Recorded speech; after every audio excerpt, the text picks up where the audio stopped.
About 1977, I decided to have a look at the Quran. I never met a Muslim. I lived 100 kilometers from the nearest Muslim. See, what interested me was what non-Muslims said about Muhammad.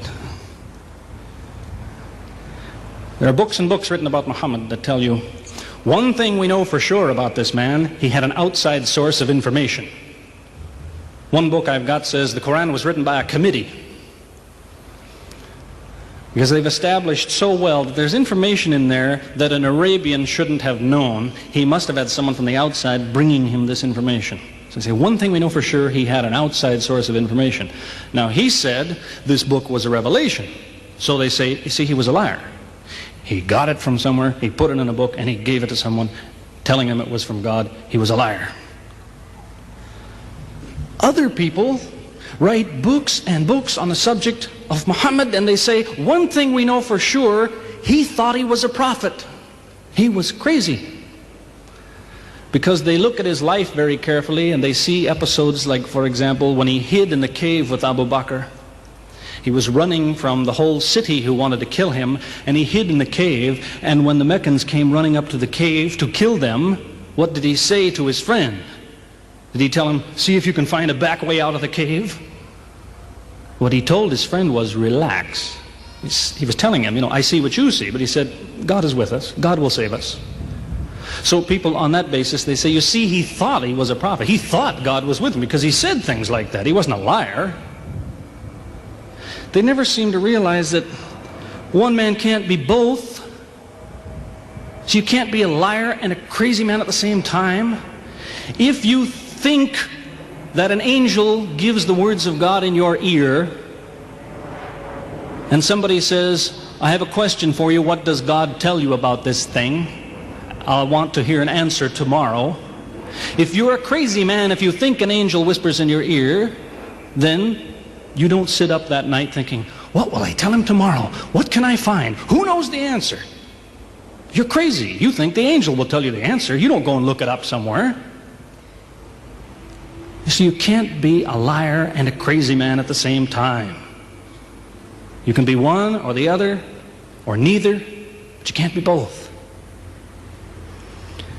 You see, I read 2 non-Muslim biographies of Muhammad.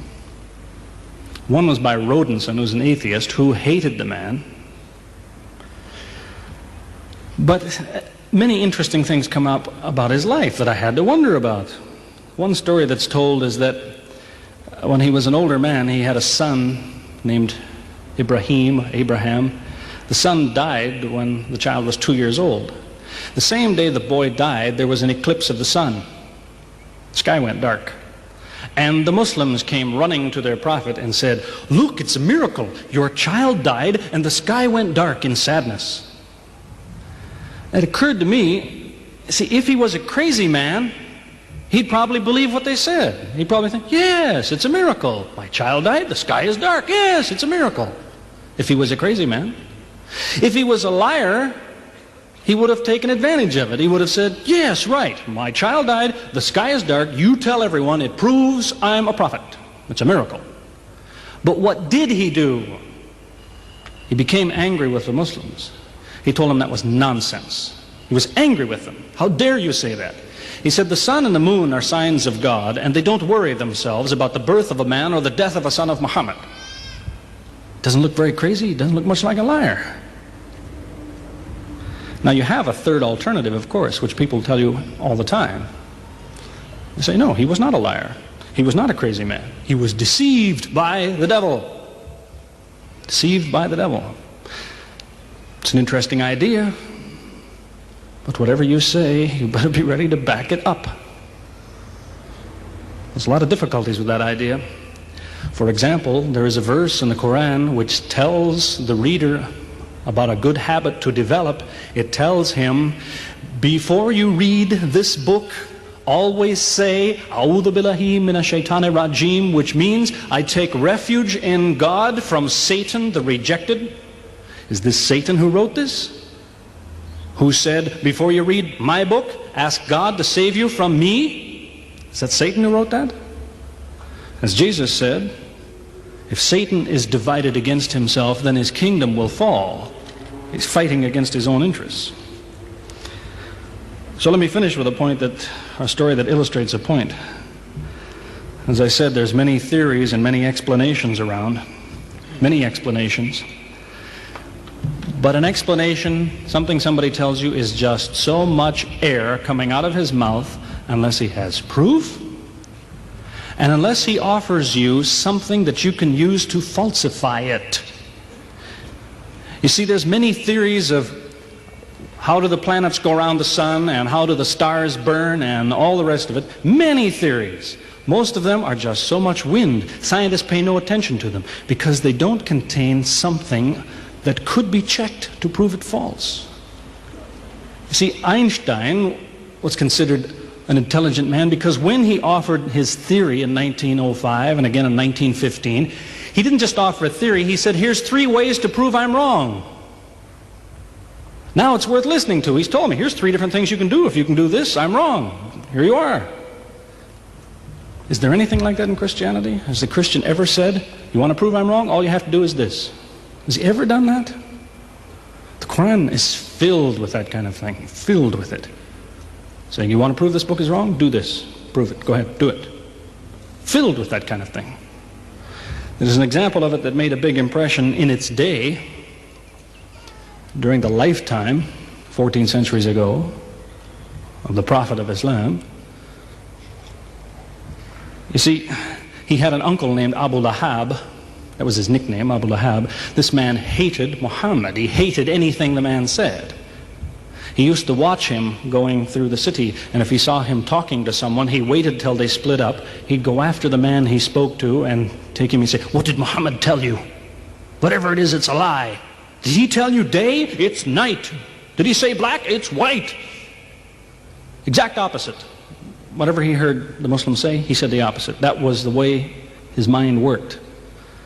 There's a little chapter of the Quran called Lahab, and it says about this man that he'll never change.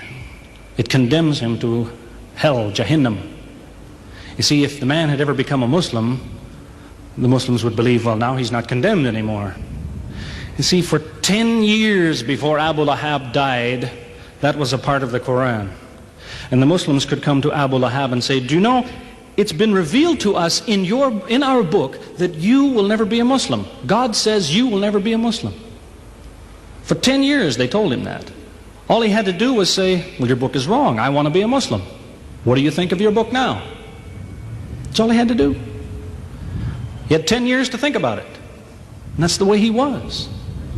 See, if somebody is your enemy, you don't come to him and say, you want to prove I'm wrong? Here, say this. Come on, say it. If all you have to do is say the words and I'm wrong, you finish me. He never did it. See, this is one of many cases of something that was offered that could have been falsifiable. So it was.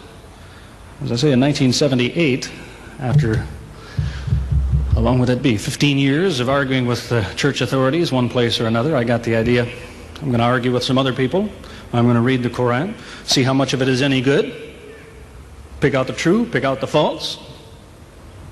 Thought it'll take a few years, it'll take some serious study and so on.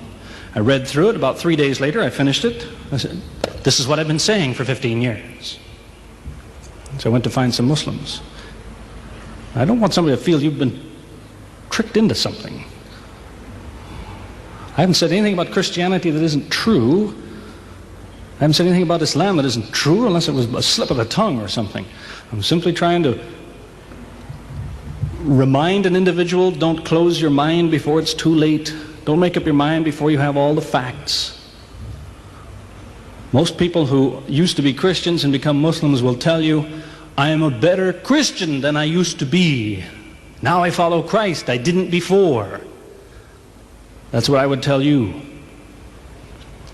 The Bible says Jesus told his disciples, when you greet one another, let your greeting be, peace be with you. He set the example. Peace be with you. Who says that today? Christians? Once in a great while, maybe. Muslims, whether they speak Arabic or not, they say, Salaam alaikum. Peace be with you. Jesus, when he prayed in the Garden of Gethsemane, put his forehead on the ground. Who prays like that? Christians or Muslims? Jesus used to fast for more than a month at a time. Who fasts today? Christians or Muslims? who really is trying to imitate Jesus. Somebody said to me before coming in here, they said, the Muslims make Jesus out, they insult him and so on and so on. How, possibly, do they insult him? They lift him up. Up. They can't tolerate anything bad said about him. They would just as quickly tell you that, you know, they say Muhammad Rasulullah means Muhammad is the messenger of God. They will just as quickly say Isa, Jesus, Isa, Rasulullah, no problem. Just as quickly tell you that, because it's true. They occupy the same place. If God himself wants to make distinctions among his prophets, that's his business, not ours. Treat them all with the same amount of respect. May God guide us always closer to the truth.